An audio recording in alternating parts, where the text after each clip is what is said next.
Krivax was glad Hadix had given him permission to access the Circle's historical records because reading about the Nerubian-Vrukul Wars was genuinely fascinating. Millennia ago, when the Nerubians were not quite so isolationist and the Vrukul still roamed the continent, skirmishes between the two races were common. The first war lasted for several years and started when Azjol-Nerub began expanding into Vrukul territory. The Nerubians leveraged their superior mobility and ability to navigate underground to harass Vrukul settlements before their warriors could respond. The Vrukul were superior warriors in a straightforward fight, and they had tamed powerful proto-dragons, but that mattered little when confronted with Nerubian guerrilla tactics. Several times the Vrukul managed to cleverly ambush Nerubian forces and strike solid blows against Azjol-Nerub, but with their farms burned, their craftsmen killed in their sleep, and their civilian population living in fear, it seemed as if they would lose the war. However, that began to change when the Vrukul runeseers managed to develop magic that would allow them to map the tunnels that the Nerubians used to navigate their territory. From that point on, the Vrukul managed to ambush Nerubian forces with far greater frequency, yet they still lacked the ability to directly attack Nerubian strongholds. Every time the Vrukul warriors would attempt to enter the tunnels and take the fight to their enemies, the Nerubians would simply collapse the tunnels and quickly dig new ones with their jawmonger. This, combined with the damage they had already taken, meant the Vrukul were still likely to lose the war. Fortunately for the Vrukul, the tides of war changed in their favor when Magnar Icebreaker discovered he could find the weak points in glacier walls and use his Vrukul strength to dig tunnels directly into Nerubian strongholds. At the time, Azjol-Nerub's military was almost exclusively centered around defeating their enemies through the use of superior mobility and hit-and-run tactics. When that advantage was lost, they hardly stood a chance against the superior combat forces of the Vrukul. The first Nerubian-Vrukul war lasted several more years, but Azjol-Nerub eventually saw that they would not be able to win the war without reforming their military doctrine, so they retreated to the safety of their underground kingdom. For the Nerubians, who believed themselves to be the greatest species in the world, this was a humiliating defeat that had immense political consequences. The High King of the time, Anub-Zikith, lost much of his popularity with the various underkings, queens, and political factions throughout the kingdom. Reading between the lines, it was obvious to Krivax that Anub-Zikith only managed to hold on to power by purging his political enemies and promising a renewed war with the Vrukul. The High King whipped up Azjol-Nerub into a jingoistic seal and focused the Nerubians on reshaping their military into one that could defeat the Vrukul. Interestingly, these efforts are how some of the Nerubian flyers and Nerubian skitterers managed to gain their sapience.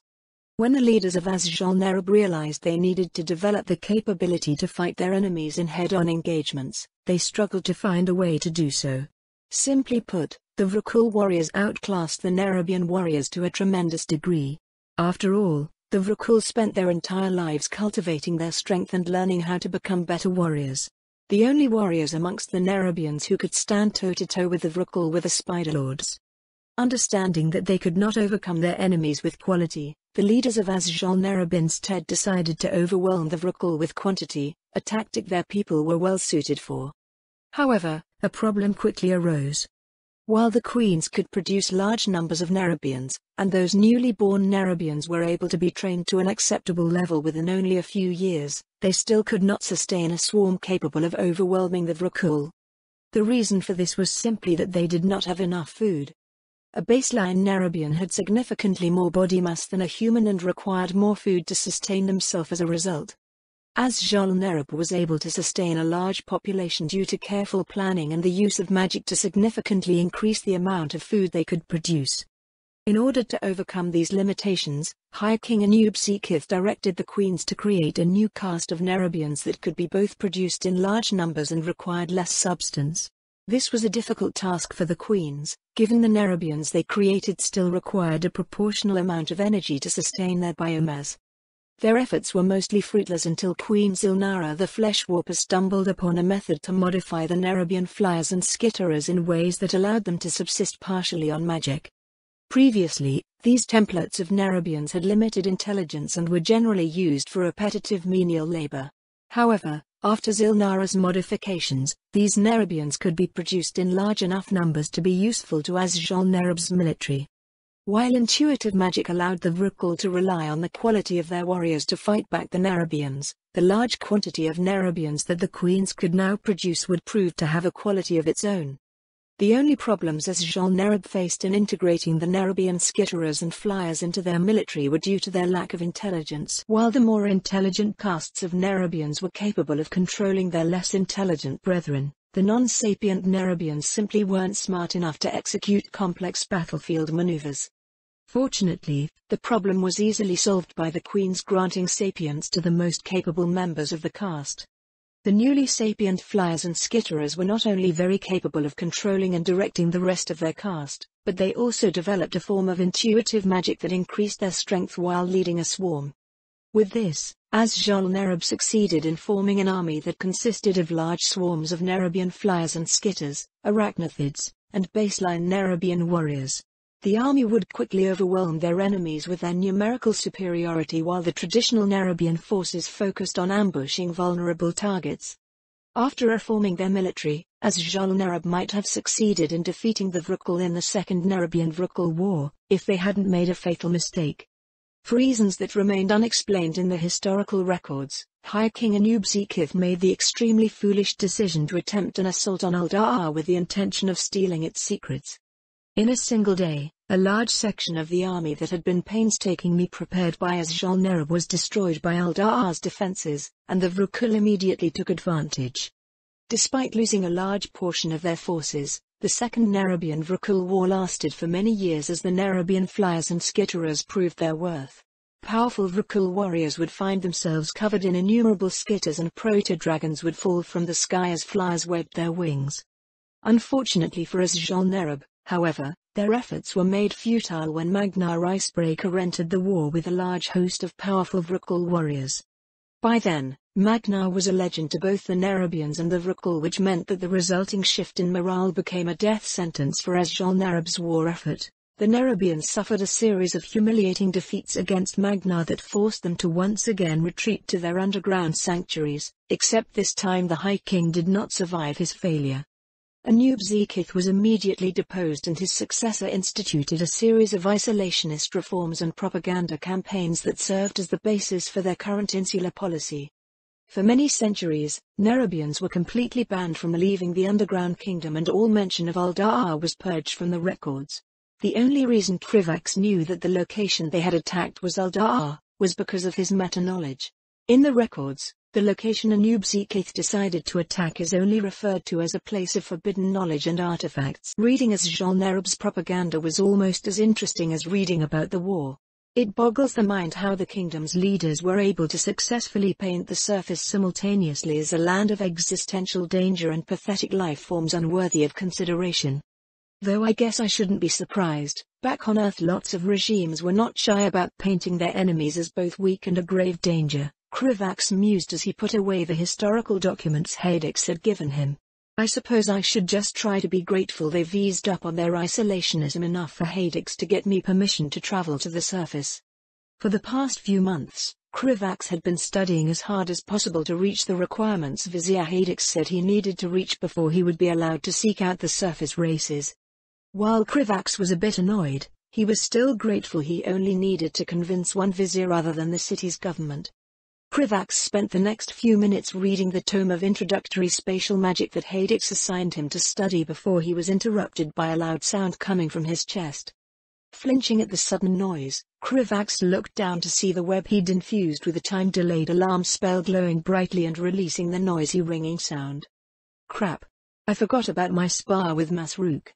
His friend was generally very understanding whenever Krivax lost track of time while studying, but it still made him feel bad to leave Masrook waiting. Quickly donning the silk robes given to all new initiates of the circle, it felt really nice to be able to wear clothes again. Krivax left his assigned room and made his way out of the cigarette. The distance between the warrior's training yard and the circle of viziers was quite large, but Krivax had set his alarm to give him enough time to travel there. Fortunately, he was recognized and quickly let in by the armored guard when he reached the warriors' headquarters. Unlike the circle's cigarette, the warriors resided in a part of a city that differed from the rest of the city only in its military nature. Ignoring the armored warriors glancing at him and his robes in curiosity, Krivax swiftly made his way to the training yard. Thankfully, he knew where he was going, and once he reached there Masruk was easy to find. Krivax watched as his friend practiced spear exercises, slightly surprised at how much faster his movements had become since their last meeting. Masruk spent most of his time practicing, and it showed. Seeing no reason to delay, Krivax skittered past the other training warriors and greeted his friend. "Hello, Masruk. I wasn't late for our meeting this time," Krivax said cheerfully. After devoting most of his time to learning so he could travel to the surface as quickly as possible, he started to really look forward to his occasional spars with Masruk. It was nice to have an excuse he could use to socialize with his friend while also training. Most members of the circle lacked any combat training, but Hadix insisted Krivax needed to learn how to fight if he wanted to go to the surface. As a result, Krivax decided the best way to accomplish this was by frequently sparring with Masruk. He wasn't complaining. Azeroth was too dangerous for him to remain helpless. Apparently, Masruk had not noticed him, because his expression was one of clear surprise when he stopped his training and turned to look at Krivax. "Krivax, I was not expecting you so soon," said Masruk. Krivax couldn't help but feel pleased that his friend had finally stopped addressing him formally. It took some convincing to get him to stop calling him peer or initiate after they started meeting again. "Usually you would not arrive for another half hour." "I know. I felt bad about always being late, so I asked Vizier Hadix to teach me a spell I could use to alert me at a specified time." Masruk merely nodded his understanding. He was not one to care about spells or magic unless it was related to combat. "Good. Then we have more time to spar." Krivax snorted in amusement and moved to take his place in one of the nearby wide-open areas set aside for spars without comment. He knew from experience that Masruk would not be able to focus on socializing until they both finished their spar. Once he was ready, Krivax turned to face Masruk, who stood on the other side of the sparring area, and indicated his readiness. Masruk took on a ready stance, pointing his spear in Krivax's direction and preparing to charge while Krivax prepared to start casting as soon as the spar began. They both knew they would need to use every second wisely. Sadly, they didn't have a referee, so they would need to use their own judgment on when to start. After a few tense moments of staring at each other, Masruk suddenly began charging as quickly as he could and Krivax started to cast a frostbolt. Krivax was aware that he had very little time to cast magic before Masruk reached and quickly subdued him, but thankfully he was not without options.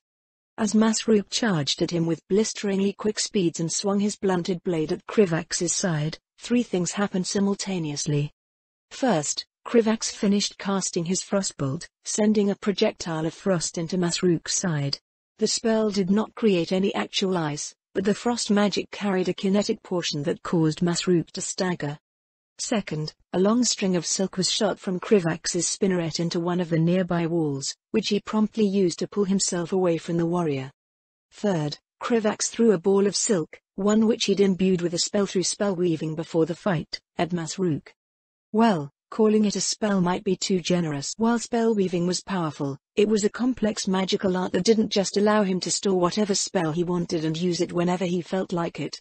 Learning how to weave a spell into his silk was almost as difficult as learning the spell in the first place. Krivax simply didn't have enough for that given his other obligations. But even if he could, the mana infused into the silk would not recuperate until the spell was unleashed. If that weren't the case, then the viziers would have already taken over the world by machine gunning out pyroblasts at everything in their way. Fortunately, throwing a bunch of arcane energy into a strand of silk and crushing it into a ball was both cheap in terms of mana and rather simple. As Krivax was pulled towards the wall, the ball of silk attached itself to Masruk's side. Even as he started to cast his next frostbolt, Krivax willed the arcane energy in the silk ball to release itself, causing Masruk to be knocked down by the improvised arcane missile. There was a limit to how much arcane magic he could stuff inside of a silk ball safely, and that limit was actually rather small. Thankfully, while his arcane silk bomb was a bit weak, it was still enough to knock Masruk over given he'd already been pushed off balance by the frostbolt. Krivax ruthlessly fired a second frostbolt at his friend while he was knocked down and started casting another. Even though he currently held the advantage in the spar due to his trick, Krivax knew he could still lose the fight. Masruk could take a lot of punishment before being forced to yield, and Krivax was now backed against the wall, meaning he could not use his silk to run away again. He'd not yet learned many spells he could cast while moving, so was forced to stand his ground and continue throwing frostbolts. The second frostbolt hit, but Masruk merely grunted, picked himself off the ground, and started charging Krivax for the second time, albeit with less speed due to the frostbolt's slowing effect. When the third hit, Masruk was visibly straining himself not to concede, but still he charged. Krivax was impressed. While they were both obviously holding back since this was a friendly spar, 3 frostbolts at that strength would have been enough to force a concession the last time they met. It was good to see his friend improve himself. Just as he was about to cast the fourth and hopefully final frostbolt, he was surprised to find his concentration interrupted as a rock crashed into his chest. The rock was not enough to actually injure him, but it did succeed in slowing down his casting. With a burst of speed he should not be capable of after tanking 3 frostbolts, Masruk quickly closed the distance and swung his spear into Krivax's side. Krivax winced but didn't panic. Normally, such a blow would fully interrupt his spell and decide the result of the spar, but this time he had a trick up his sleeve. Instead of his casting being interrupted when a blunted blade struck him, an icy barrier materialized and absorbed a portion of the blow's strength. Krivax could see Masruk's surprise as he finished casting the fourth frostbolt directly into his chest. He was also sure Masruk could see the surprise in Krivax's eyes when that failed to end the spar. For a moment, he worried that his friend was continuing the spar past a safe point out of a desire for victory, but he quickly dismissed the thought. Masruk was far too honest and cared too much about the safety of those around him to allow a friendly spar to become unsafe. From there, the fight devolved into Krivax scrambling, and failing, to fight off a fully armored warrior in melee range. Imagine how surprised he was when a lucky blast of unrefined arcane magic to the face actually resulted in Masruk conceding. The 2 young Nerubians spent the next few minutes catching their breath and hydrating in companionable silence. Not for the first time, Krivax wondered how the Nerubian cardiovascular system functioned and how his body managed to not overheat without sweat glands. After a moment, Krivax dismissed the matter as magical bullshit, like the rest of his body's oddities. Once the 2 of them caught their breath, they started to discuss the details of the spar and give each other advice. Krivax curiously asked his friend how he was able to withstand so many frostbolts. Apparently, one of Masruk's teachers taught him how to use his intuitive magic to dampen incoming damage. Masruk, don't you know that using multiple specs is too overpowered? Krivax had no room to complain, however. He was perfectly capable of using ice, fire, and arcane spells, even if he did favor ice. Masruk then asked him about the ice barrier spell, and he explained that Vizier Hadix had insisted that he learn it. Krivax, what drives you to learn magic with such fervor? You have explained to me that your mentor requires this of you, but you have not shared your goals. Krivax shifted nervously as he considered his friend's question. Until now, Masruk had never outright asked about his future goals, and Krivax had never volunteered the information. He would be disappointed if his friend shared the xenophobic attitude of the rest of their people. However, he knew this wasn't something he could hide forever, so it was best to just strip off the band-aid. Well, you know that I asked to be designated to the Surface World Research Division, right? I want to connect our people to the other races that live in this world because I really believe we can all benefit a lot from dialogue and cooperation. A lot of our people consider the other races primitive and unworthy of attention, but I want to change that kind of thinking. Masruk was quiet as he processed his friend's words. He was aware that other kinds of people existed, but he had never put much thought into them. Unless they were a threat to his home, then why should he care about them? His friend's interests seemed strange to him, but Krivax had always had a different perspective compared to the rest of their cluster. Masruk had long grown used to his friend's eccentricities, so he would try to show interest in Krivax's passions. These other races. Do they have strong warriors? When he heard Masruk's question, Krivax couldn't help but chuckle in surprise and relief. Well, I think they should. I don't know for certain, but neither does anybody else. Seems like something worth figuring out, no? Krivax tried to persuade his friend to be interested in the world outside of Azjol-Nerub with stories about dragons, the Drakhaizloa, and foreign magic, but it was only when he started talking about the Vrukal that Masruk became visibly interested. These Vrukul, they are powerful warriors who all went to sleep? They defeated us in a war? The Nerubians were aware of the slumbering Vrukul and generally did their best to stay away from their resting grounds. Even after many millennia, Asjal Nerub was not interested in a third Nerubian Vrukul war after how poorly the first two went. Yes, they're very strong. They even forced the kingdom to change its military doctrine, Krivax said excitedly. Even if their interests were a bit different, it was nice to see Masruk curious about something outside of Asjal Nerub. Eventually, after exhausting his knowledge about the documented feats of strength displayed by Vrukul warriors and then explaining what he knew about Drakari warriors, Masruk made a surprising announcement. I will join you when you go to the surface, said Masruk. Why? Krivax asked, befuddled. You've never expressed an interest in the surface before today, why would you want to go there now? The surface seems unexpectedly dangerous. If I go with you to the surface world, not only will I be able to meet the warriors of the other races and see their skill with my own eyes, but I will also be able to protect you from these threats. Krivax was not quite sure how to react. Nerubians did not often express concern for one another, so he was touched by Masruk's worry. He was not certain if Hadix would agree to allow Masruk to accompany him to the surface, but it shouldn't be too much of an issue. Over the long years of peace, the viziers had accumulated significantly more political power compared to the warriors. Assigning a relatively unimportant warrior like Masruk to protect Krivax on the surface should not be too much of an issue. Really? I'm touched. Thank you, Masruk. I will be much safer on the surface if I am accompanied by Masruk, defender of the weak. For some reason, I feel like you are mocking me, Masruk said evenly. Why would you think that? Anyone with sense would feel safer in the presence of Masruk, guardian of the helpless. Given you are indeed weak and flimsy, I feel like these titles are appropriate. Krivax and Masruk spent the rest of their meeting bantering and catching each other up with their respective training.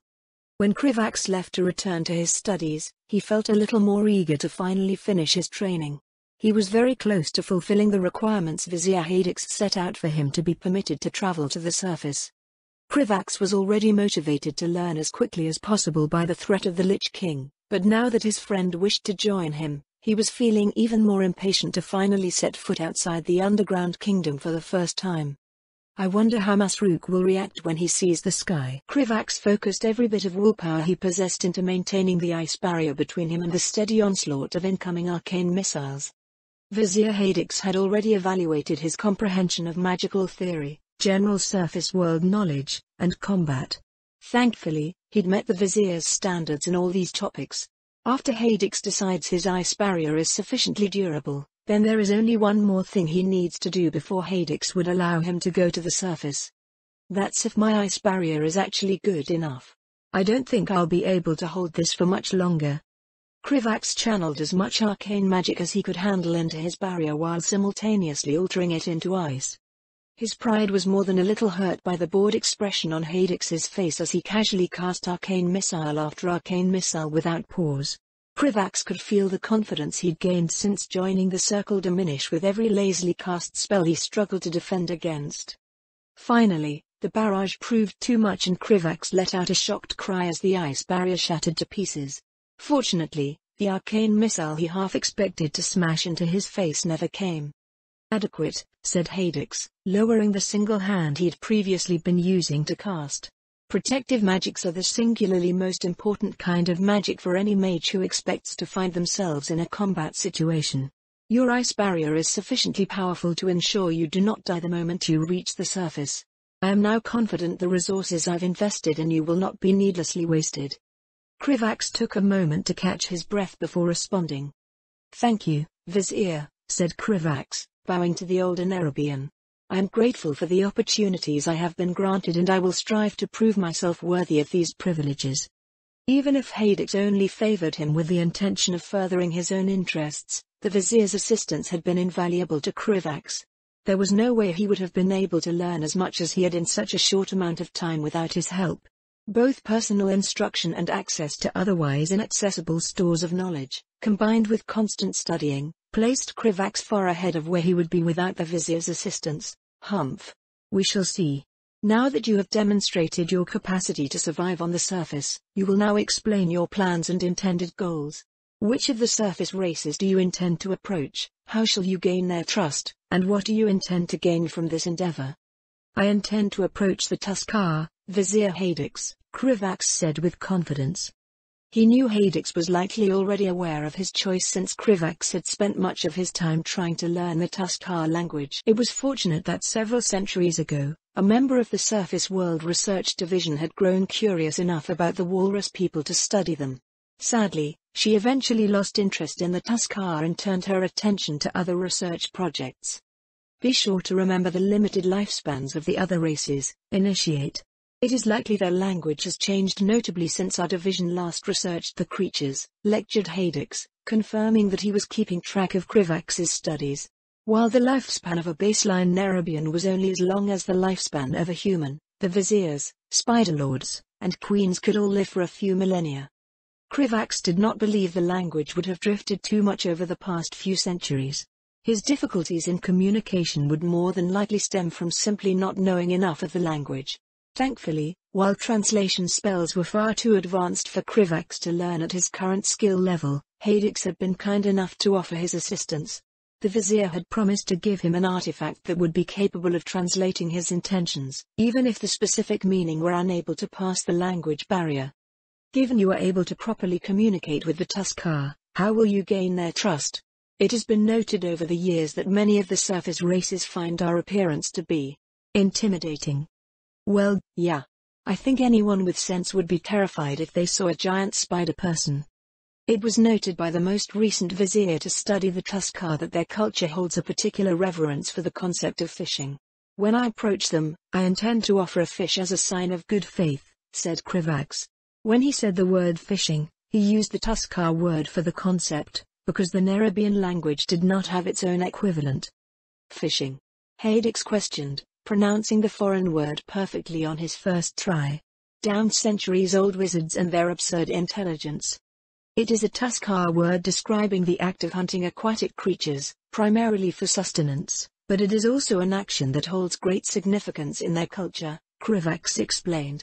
The Nerubians' underground kingdom did have access to water sources below the ground that were large enough to sustain their people, along with caverns with high humidity that specially made webs were placed in to collect condensed water, but fish and other aquatic life were much less plentiful than on the surface. The closest approximation the Nerubians had for fishing was a small community of weavers that used silk webs to catch the occasional fish that flowed into their underground rivers. Krivax had only learned of these fishing Nerubians because he specifically looked for them after learning of the Tuscar's traditions. However, even they did not have a word for what they were doing, as it was simply a hobby that did not produce nearly enough food to become its own industry. The fish served more as a rare luxury dish only the fishing weavers occasionally enjoyed. Thankfully, the fishing weavers had been willing to teach Krivax how to weave their special silk nets. He hoped it would be enough for him to catch a fish that could impress the Tuscar. Humph. Very well. Your reasoning is sound, said Hadix. Why have you chosen to target the Tuscar specifically, and what do you hope to gain from them? Truthfully, Krivax had chosen the Tuscar because their maritime traditions made them the race most likely to be aware of travel between Northrend and the Eastern Kingdoms, aside from the local humans, that is. Unfortunately, the Surface World Research Division had very little information about humans. After all, very few Nerubians would be interested in studying a species whose name was a combination of the Nerubian words for vrukal and birth defect. The Nerubians were aware that there were humans living in both Grizzly Hills and the Dragon Blight, however, their societies seemed to be rather underdeveloped and disunified. Krivax couldn't share his true motivations with the vizier, so he would have to rely on an approximation of the truth. The Tuscar are noted to be a semi-nomadic people who are most accustomed to environments dissimilar to our own, said Krivax. They are the race most likely to expand our knowledge of the surface world. In addition, while their magic is similar to the Dracari, there are some notable differences as well that are worthy of research. Oh? How so? Initiate. Hadix questioned with visible curiosity. There have been no observed instances of the Tuscar worshipping any lower, said Krivax. Yet there are multiple recorded instances of their shaman performing feats of magic comparable to the Dracari. Krivax vaguely remembered that the Tuscar worshipped some giant sea monster thing, but the Nerubians didn't know that. While Nerubians were curious about shamanism, They generally looked down on any form of magic that gained power from more powerful entities. As far as the viziers were concerned, any power easily gained from an outside source was just as easily lost. When Krivax asked Hadix about Vizier Marlaz's attempts to summon the spider lower, he'd learned that the vizier had intended to steal some of the lower's power for himself. It seemed to Krivax that something like that would be difficult to accomplish, but he didn't know enough about the subject to be able to judge. Humph. Interesting. Perhaps this venture of yours will be worth the effort after all. Now, tell me what route you intend to take on your journey. I'll first take the portal to our outpost past the Forbidden Caverns, said Krivax. The Forbidden Caverns were a series of ancient tunnels in the Howling Fjord that were dense with saronite. The tunnels had been quarantined by the Nerubians and an outpost was constructed that allowed travelers to bypass them with portals. The Nerubians did not have any large cities beneath the Howling Fjord, so the portal system was easily able to handle the relatively light traffic. From there, I will travel to the surface and make my way to the closest known Tuskar settlement, Krivax continued. He'd chosen to approach the Tuskar village in the Howling Fjord rather than the ones in the Dragonblight or the Borean Tundra, simply because Hadix was unable to grant him permission to travel to the capital or Inkilla. Azul-Nerub's capital, uncreatively named the same, resided beneath the Dragonblight and Inkilla resided beneath the Borean Tundra, but neither would allow him to make use of their portal stations. Krivax spent the next few minutes explaining in detail the route he planned to take, the potential dangers he might face, and the supplies he had prepared. When he finished, Vizier Hadix spent several moments contemplating in silence before finally nodding his approval. Very well, said Hadix. The vizier reached into his robes with one of his 4 hands and retrieved a glowing disc that was emanating magical energy. Your preparations are sufficient for the task in front of you. I believe you have earned this. Barely able to contain his glee, Krivax accepted the disc that would permit him to access the city's portal to the Howling Fjord outpost and travel to the surface. He had spent years working to reach this point, and soon he would finally take his first steps outside the underground kingdom. Thank you, Vizier, said Krivax, bowing once again in gratitude. Will this allow Masruk to come with me to the surface as well? Your gratitude is unnecessary, you have earned this through your own efforts, said Hadix, waving one of his hands disdainfully. As for your companion, assigning a low-leveled warrior to escort an initiate on his research project is a trifling matter. The guards have been instructed to allow you both passage tomorrow. The disc merely serves to verify your identity. Tomorrow? I was not expecting to go so soon. Tomorrow, Vizier? Is there a reason to wait? Hadix responded dismissively. Krivax considered the matter and decided that, no, there was no particular reason for him to wait. He'd already managed to make all of his preparations a long time ago, so the only thing he was waiting for was permission. Every day that went by was another day that the War of the Spider drew closer. Krivax spent a few more minutes going over some of the smaller details with the vizier before saying his goodbyes and retiring to his room. Skittering over to his makeshift kitchen, Krivax plucked a beetle from the iceweave web and tossed it into his mouth. The iceweave served as a form of Nerubian refrigeration device by freezing anything that was placed onto it. While iceweave was available to most Nerubians in all but the most isolated of communities, Krivax was particularly proud of this iceweave because he had made it himself. Members of the circle were highly encouraged to find a way to use their specialized skills to contribute to society in ways other than research.